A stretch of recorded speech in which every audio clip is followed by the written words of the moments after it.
So hello students, আজি পুনৰবাৰ class 9 history chapter number 1 যিটো ৰিমেইনিং পাৰ্ট আছিলে পাৰ্ট 2 কেইবাটাও পাৰ্ট হ'ব ইয়াত তো সেকেন্ড পাৰ্টটো আজি আমি ডিসকাস কৰিব লৈছো আশা ৰাখিছো তোমালোকৰ ভিডিওটো ভাল লাগিব so let's start the class. Now advent of the English into India. So Portuguese যেনেকৈ Portuguese এটা ইণ্টাৰেষ্ট শ্ব' কৰিছিলে যে ইণ্টাৰেষ্ট দেখাইছিলে ব্যৱসায় কৰিবৰ কাৰণে সাগৰৰ ৰাস্তা বিচাৰি মেলি যিধৰণে পৰ্তুগীজখিনিয়ে ইণ্ডিয়াত এণ্টাৰ কৰিছিলে ঠিক একেধৰণে ইংলিছৰ চেইলাৰ্ছসমূহক ছেইম ইণ্টাৰেষ্ট দেখাই এটেনশ্যন পেইড কৰি তেওঁলোকে সেই সাগৰীয় ৰাস্তা যোগেদি ইণ্ডিয়াত সোমাইছিলেহি চ' 1580 AD এজন ইংলিছ চেইলাৰ্ছ আছিলে যাৰ নাম আছিলে ফ্ৰেন্সিছ ড্ৰেক তেওঁ গোটেই ৱৰ্ল্ডটো চাৰ্কুম নেভিগেট কৰিছিলে মানে গোটেই ৱৰ্ল্ড ঘূৰিছিলে অ'কে গোটেই ৱৰ্ল্ড ট্ৰেভেল কৰিছিলে কৰি তেওঁ ইণ্ডিয়াত আহিছিলে চ' ইন 1952 ৰেল্ফ ফিটছ আনাডাৰ এজন ইংলিছ চেইলাৰ তেওঁ ইণ্ডিয়া ভ্ৰমণ কৰিছিলে বাৰ্মা ভ্ৰমণ কৰিছিলে অ'কে চ' পৰ্তুগীজৰ যিখিনি মাৰ্চেণ্ট আছিলে মানে ব্যৱসায় কৰা যিকেইজন মাৰ্চেণ্ট আছিলে তো তেওঁলোকেও কি কৰিছিলে তেওঁলোকৰ দৰে ইংলিছৰ যিখিনি মাৰ্চেণ্ট আছিলে তো তেওঁলোকেও আমাৰ ভাৰতৰ লগত ইণ্ডিয়াৰ লগত ব্যৱসায় কৰিবৰ কাৰণে ইণ্টাৰেষ্ট দেখাইছিলে ফ'কাছ কৰিছিলে ইন 1599 AD প্ৰথমবাৰৰ বাবে এজন ইংলিছ চেইলাৰ যাৰ নাম আছিলে জন মিল্ডেন হল তেওঁ ইণ্ডিয়া আহি পাইছিলেহি এখন পিটিশ্যন লেটাৰ লৈ কাৰ পৰা লৈ আহিছিলে এলিজাবেথৰ পৰা এলিজাবেথ কোন আছিলে কুইন অফ ইংলেণ্ড চ' তেওঁৰ পৰা এখন পিটিশ্যন লেটাৰ লৈ আহি মোগল এম্পায়াৰ আকবৰৰ ওচৰ পাইছিলেহি okay Elizabeth the queen of England granted permission to this company কৈছে এলিজাবেথ যি ইংলেণ্ডৰ কুইন আছিলে ত' তেওঁ পাৰ্মিশ্যন গ্ৰাণ্ট কৰিছিলে নিজৰ কোম্পানীটোক ট্ৰেড ব্যৱসায় কৰিবৰ কাৰণে large C areas starting from the Cape of Good Hope situated at south corner of Africa to Magellan Stratford, America for 15 years. So নিজৰ কোম্পানীক পাৰ্মিশ্যন দিছিলে যে এটা লাৰ্জ চি এৰিয়া যিটো কেপ অফ গুড হোপটো ক'ত আছে সেইডোখৰ আছে তোমাৰ সেই ঠাইডোখৰ আছে তোমাৰ চাউথ কৰ্নাৰ অফ আফ্ৰিকা আৰু লগতে মেগালেন ষ্টেটফৰ্ড আমেৰিকাৰ 15 বছৰৰ কাৰণে ট্ৰেড কৰিবৰ কাৰণে পাৰ্মিশ্যন গ্ৰাণ্ট কৰি দিছিলে চ'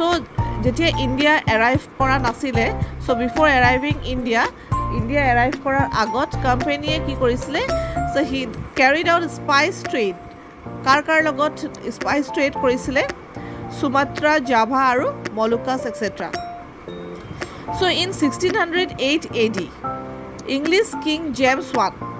চ' 1608 AD এজন ইংলিছ কিং যাৰ নাম আছিলে জেমছ ওৱান তেওঁ এখন petition letter Mughal empire জাহাংগীৰলৈ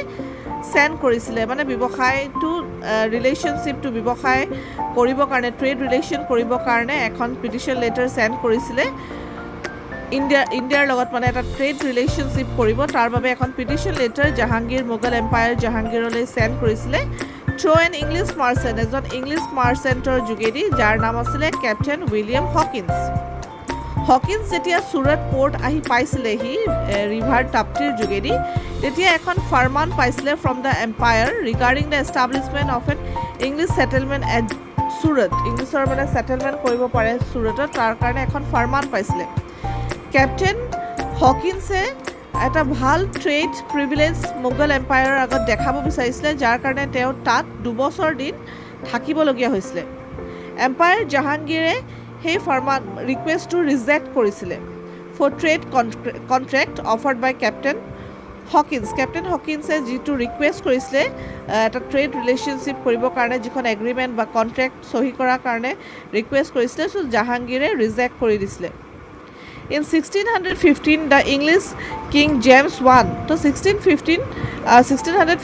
English King James I another এখন petition letter, another again sent another English man. So আৰু এজন ইংলিছ মেনক পঠিয়াইছিলে যাৰ নাম আছিলে থমাছ ৰ' যি আজমিৰত এম্পায়াৰ জাহাংগীৰক লগ কৰিছিলে although Thomas Roe could not sign any trade contract. So যিহেতু তেওঁ লগ কৰিছিলে আজমিৰত জাহাংগীৰত কিন্তু হ'লেও কি হ'ব ট্ৰেডৰ যিটো কণ্ট্ৰেক্ট আছিলে সেই কণ্ট্ৰেক্টটো চহী কৰাব পৰা নাছিলে But still, Empire Jahangir granted permission to the English merchant to establish factories at Surat. কিন্তু এম্পায়াৰ জাহাংগীৰে ইংলিছ মাৰ্চেণ্টসমূহক চুৰাটত ফেক্টৰী ষ্টাৰ্ট কৰিবৰ কাৰণে পাৰ্মিশ্যন গ্ৰাণ্ট কৰিছিলে যিহেতু তেওঁ কোনো ধৰণৰ ফাৰ্মান চাইন কৰা নাছিলে even after this the English merchant continue their endeavour for trade with India at different places তাৰ পাছত কি হৈছিলে যেতিয়া পাৰ্মিশ্যন পাইছিলে ফেক্টৰীজ খুলিবৰ কাৰণে চুৰাটত তাৰপিছত ডিফাৰেণ্ট প্লেচত ইণ্ডিয়াৰ ডিফাৰেণ্ট প্লেচত বিজনেছ ছেটআপ কৰিবলৈ বা ফেক্টৰী ছেটআপ কৰিবলৈ তেওঁলোকে চেষ্টা কৰিছিলে In 1715, an English delegation led by John Sherman made the Mughal Empire Farrukhsir. So, কি হৈছিলে 1715ত ইংলিছৰ এজন ডেলিগেশ্যনে যাৰ নাম আছিলে জন চাৰ্মন তেওঁ মোগল এম্পায়াৰ ফাৰুকশ্বিৰক লগ কৰিছিলে আৰু একে ধৰণৰ এই ছেইম যিটো ফ্ৰেছ প্ৰপ'জেল আছিলে ট্ৰেড কণ্ট্ৰেক্টৰ সেই কণ্ট্ৰেক্টৰ প্ৰপ'জেলটো আগবঢ়াইছিলে ফাৰুকশ্বিৰৰ আগত চ' এজন ইংলিছ চাৰ্জন আছিলে যাৰ নাম আছিলে উইলিয়াম হেমিল্টন তেওঁ একমপ্লিছ কৰিছিলে জন চাৰ্মনক had cured the empire from a painful disease যিহেতু ফাৰুকশ্বিৰৰ সেইটো সময়ত এটা পেইনফুল ডিজিজ এটা হৈছিলে চ' সেই ডিজিজটোৰ পৰা তেওঁক এই উইলিয়াম হেমিল্টনে তেওঁক কিউৰ কৰিছিলে বচাইছিলে ভাল কৰিছিলে as a reward for this medical service the East India company received 3 imperial ফাৰ্মেন্স এই তেওঁক যে ভাল কৰিছিলে তেওঁক যে সুস্থ কৰিছিলে তাৰ কাৰণে তেওঁক এজ এ ৰিৱাৰ্ড পুৰস্কাৰ হিচাপে ইংলিছ ইষ্ট ইণ্ডিয়া কোম্পানীয়ে 3খন ইম্পেৰিয়েল ফাৰ্মেন্ট পাইছিলে from the empire by which the company got the right of duty free trade in Bengal তেওঁলোকে কোনো ধৰণৰ টেক্স পে' নকৰাকৈ ডিউটি ফ্ৰী ট্ৰেড কৰিবলৈ কাৰণে তেওঁলোকে পাৰ্মিশ্যন পাইছিলে এটা subject to an annual payment মানে বছৰি এনুৱেল পে'মেণ্ট হিচাপে 3,000 ৰুপিজ তেওঁলোকে পে' কৰিব লাগিব বাকী ধৰণৰ কোনো ধৰণৰ তেওঁলোকে মানে টেক্স পৰিশোধ কৰিব নালাগে ডিউটি ফ্ৰী ট্ৰেড তেওঁলোকে বেংগলত কৰিবলৈ পাৰ্মিশ্যন পাইছিলে চ' permission was given to rent additional territory around Calcutta and privilege of free trade in Mughal Deccan was continued because the privilege granted যিহেতু তেওঁলোকে যিটো ভাল নিজৰ ৰূপটো দেখাব বিচাৰিছিলে গ্ৰাণ্টেড কৰা হ'ল আৰু ফাৰ্মেন্স may be regarded as the Magna Carta of the company আৰু সেই ফাৰ্মেন্সখনক কি বুলি কোৱা হৈছিলে Magna Carta of the company বুলি কোৱা হৈছিলে ইয়াৰ লগতে ছেকেণ্ড পাৰ্টটো সামৰণি মাৰিছোঁ আৰু আপোনালোকক প্ৰতিশ্ৰুতি দিছোঁ যে আগন্তুক নেক্সট ভিডিঅ'ত আপোনালোকক ইয়াৰ নেক্সট পাৰ্টটো লৈ মই অতি সোনকালে আপোনালোকৰ আগত প্ৰস্তুত হ'ম তাৰ লগতে মই নাজলীয়ে এই ভিডিঅ'টোৰ পৰা সামৰণি মাৰিছোঁ ধন্যবাদ